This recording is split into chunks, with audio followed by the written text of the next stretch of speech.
आज वैशाख कृष्ण दशमी शुक्रवार दिनांक 3 मई 2024 विक्रम संवत 2081।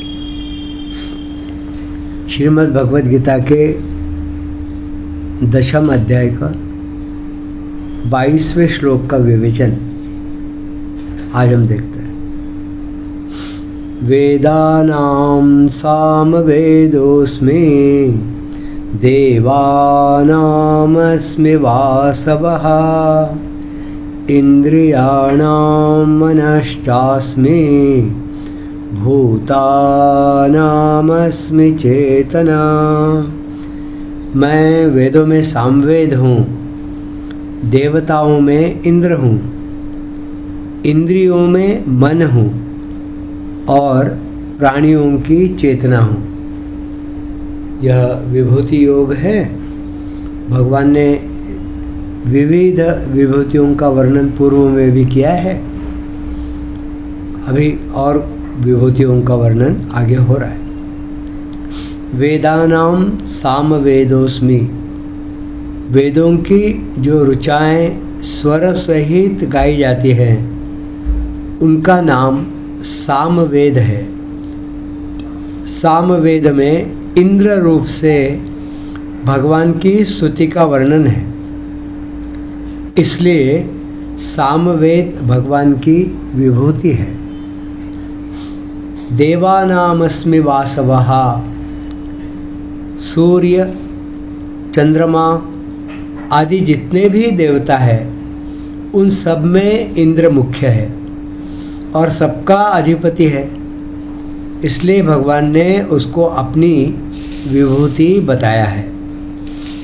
इंद्रियाणां मनश्चास्मि, नेत्र कान आदि सब इंद्रियों में मन मुख्य है।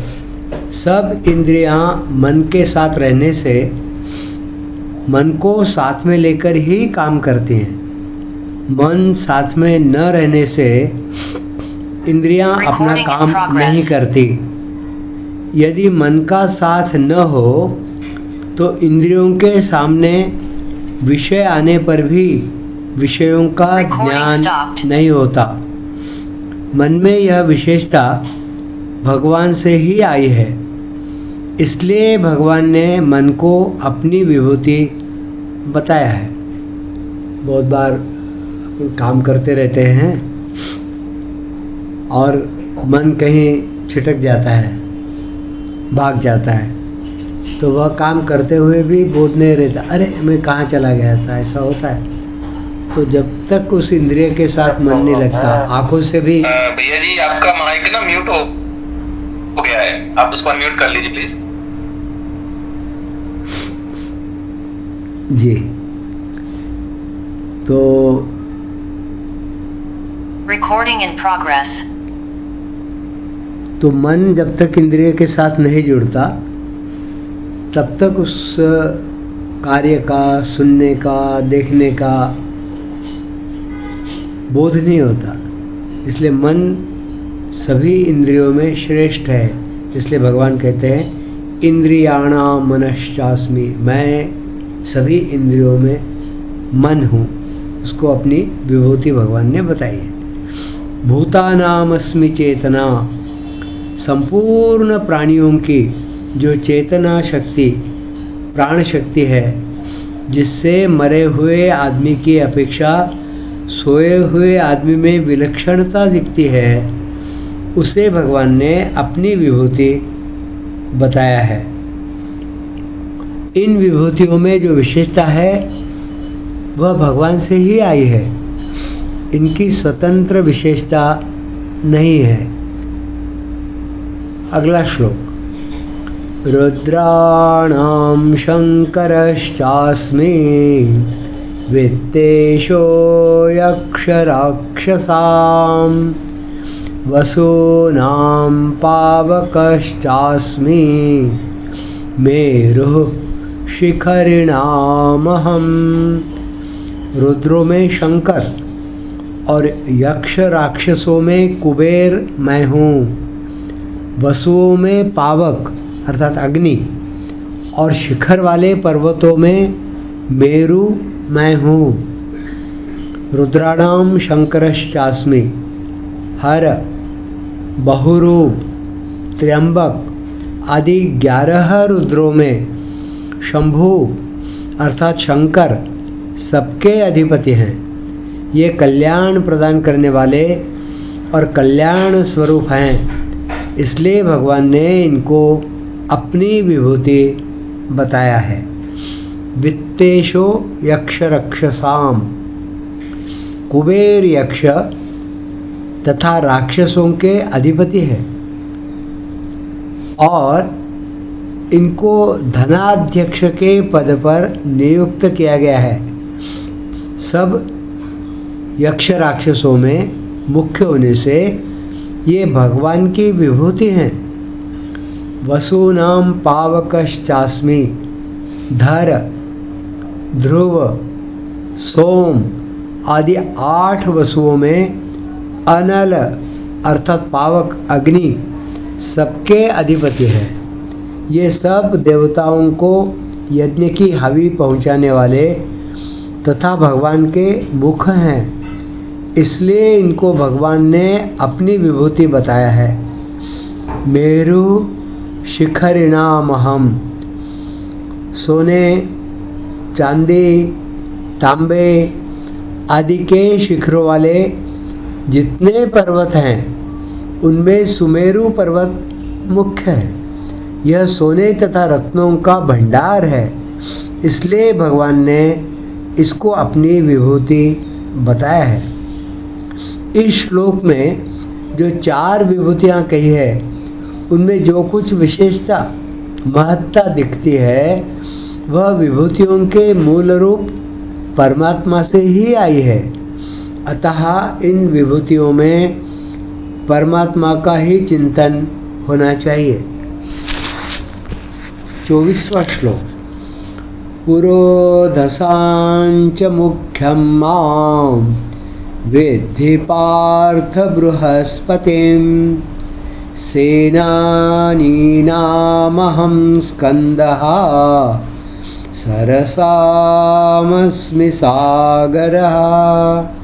हे पार्थ, पुरोहितों में मुख्य बृहस्पति को मेरा स्वरूप समझो। सेनापतियों में स्कंद और जलाशयों में समुद्र मैं हूँ। पुरोधसाम च मुख्यम माम विद्धि पार्थ बृहस्पतिम। संसार के संपूर्ण पुरोहितों में और विद्या बुद्धि में बृहस्पति श्रेष्ठ है। ये इंद्र के गुरु तथा देवताओं के कुल पुरोहित हैं। इसलिए भगवान ने अर्जुन से बृहस्पति को अपनी विभूति मानने के लिए कहा है। सेनानीनामहं स्कंदः, स्कंद अर्थात कार्तिकेय शंकर जी के पुत्र हैं। इनके 6 मुख और 12 हाथ हैं। ये देवताओं के सेनापति हैं और संसार के संपूर्ण सेनापतियों में श्रेष्ठ हैं। इसलिए भगवान ने इनको अपनी विभूति बताया है। सरसामस्मि सागरः, इस पृथ्वी पर जितने जलाशय है उनमें समुद्र सबसे बड़ा है। समुद्र संपूर्ण जलाशयों का अधिपति है और अपनी मर्यादा में रहने वाला तथा गंभीर है। इसलिए भगवान ने इसको अपनी विभूति बताया है। यहाँ इन विभूतियों की जो अलौकिकता दिखती है यह उनकी खुद की नहीं है, प्रत्युत भगवान की है और भगवान से ही आई है। अतः इनको देखने पर भगवान की ही स्मृति होनी चाहिए। अगला श्लोक। महर्षीणां भृगुरहं गिरामस्मेकमक्षरं, यज्ञानां जपयज्ञोऽस्मि स्थावराणाम हिमालयः। महर्षियों में भृगु और वाणियों अर्थात शब्दों में एक अक्षर अर्थात प्रणव अर्थात ओमकार मैं हूँ। संपूर्ण यज्ञों में जप यज्ञ और स्थिर रहने वालों में हिमालय मैं हूँ, ऐसा भगवान कहते हैं। महर्षिणाम भृगुरहम। भृगु, अत्रि, मरीचि आदि महर्षियों में भृगु जी बड़े भक्त, ज्ञानी और तेजस्वी हैं। इन्होंने ही ब्रह्मा, विष्णु और महेश इन तीनों की परीक्षा करके भगवान विष्णु को श्रेष्ठ सिद्ध किया था। भगवान विष्णु भी अपने वक्षस्थल पर इनके चरण चिन्ह को भृगुलता नाम से धारण किए रहते हैं। इसलिए भगवान ने इनको अपनी विभूति बताया है। गिरामस्मेकमक्षरम, सबसे पहले 3 मात्रा वाला प्रणव प्रकट हुआ। फिर प्रणव से त्रिपदा गायत्री, त्रिपदा गायत्री से वेद और वेदों से शास्त्र, पुराण आदि संपूर्ण वाङ्मय जगत प्रकट हुआ। अतः इन सब का कारण होने से और इन सब में श्रेष्ठ होने से भगवान ने एक अक्षर प्रणव को अपनी विभूति बताया है। गीता में और जगह भी इसका वर्णन आता है। जैसे प्रणवः सर्ववेदेषु, संपूर्ण वेदों में प्रणवमय हूँ। ओमित्येकाक्षरं ब्रह्म व्याहरन् मामनुस्मरन्, यः प्रयाति त्यजन् देहं स याति परमां गतिम। 8वें अध्याय में आया है। जो मनुष्य ओम इस एक अक्षर प्रणव का उच्चारण करके और भगवान का स्मरण करके शरीर छोड़कर जाता है, वह परम गति को प्राप्त होता है। तस्मादोमित्युदावृत्य यज्ञदान तपः क्रियाः प्रवर्तन्ते विधानोक्ताः सततं ब्रह्मवादिनां। 17वां अध्याय के 24वें श्लोक में यह बात आई है। वैदिक लोगों की शास्त्र विहित यज्ञ, दान और तपरूप क्रियाएं प्रणव का उच्चारण करके ही आरंभ होती हैं। यज्ञानाम जप यज्ञोस्मि, मंत्रों से जितने यज्ञ किए जाते हैं उनमें अनेक वस्तु पदार्थों की, विधियों की आवश्यकता पड़ती है और उनको करने में कुछ न कुछ दोष आ ही जाता है। परंतु जप यज्ञ अर्थात भगवान नाम का जप करने में किसी पदार्थ या विधि की आवश्यकता नहीं पड़ती। इसको करने में दोष आना तो दूर रहा, प्रत्युत सभी दोष नष्ट हो जाते हैं। इसको करने में सभी स्वतंत्र हैं। भिन्न भिन्न संप्रदायों में भगवान के नामों में अंतर तो होता है, पर नाम जप से कल्याण होता है। इसको हिंदू, मुसलमान, बौद्ध, जैन आदि सभी मानते हैं।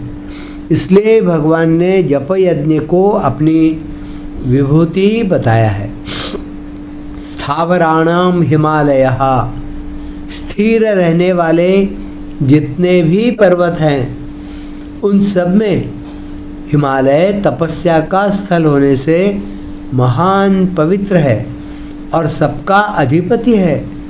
गंगा, यमुना आदि जितनी तीर्थ स्वरूप पवित्र नदियां हैं वे सभी प्रायः हिमालय से प्रकट होती हैं। भगवत प्राप्ति में हिमालय स्थल बहुत सहायक है। आज भी दीर्घ आयु वाले बड़े बड़े योगी और संत जन हिमालय की गुफाओं में साधन भजन करते हैं। नर नारायण ऋषि भी हिमालय में जगत के कल्याण के लिए आज भी तपस्या कर रहे हैं। हिमालय भगवान शंकर का ससुराल है और स्वयं शंकर भी इसी के एक शिखर कैलाश पर्वत पर रहते हैं। इसीलिए भगवान ने हिमालय को अपनी विभूति बताया है। संसार में जो कुछ भी विशेषता दिखती है उसको संसार की मानने से मनुष्य उसमें फंस जाता है, जिससे उसका पतन होता है। परंतु भगवान यहाँ बहुत ही सरल साधन बताते हैं कि तुम्हारा मन जहाँ कहीं और जिस किसी विशेषता को लेकर आकृष्ट होता है, वहाँ उस विशेषता को तुम मेरी समझो कि यह विशेषता भगवान की है और भगवान से ही आई है। यह इस परिवर्तनशील नाशवान संसार की नहीं है। ऐसा समझोगे, मानोगे तो तुम्हारा वह आकर्षण मेरे में ही होगा। तुम्हारे मन में मेरा ही महत्ता हो जाएगी। इससे संसार का चिंतन छूटकर मेरा ही चिंतन होगा, जिससे तुम्हारा मेरे में प्रेम हो जाएगा। ऐसा भगवान कह रहे हैं। आज का विवेचन यहीं समाप्त करते हैं। धन्यवाद।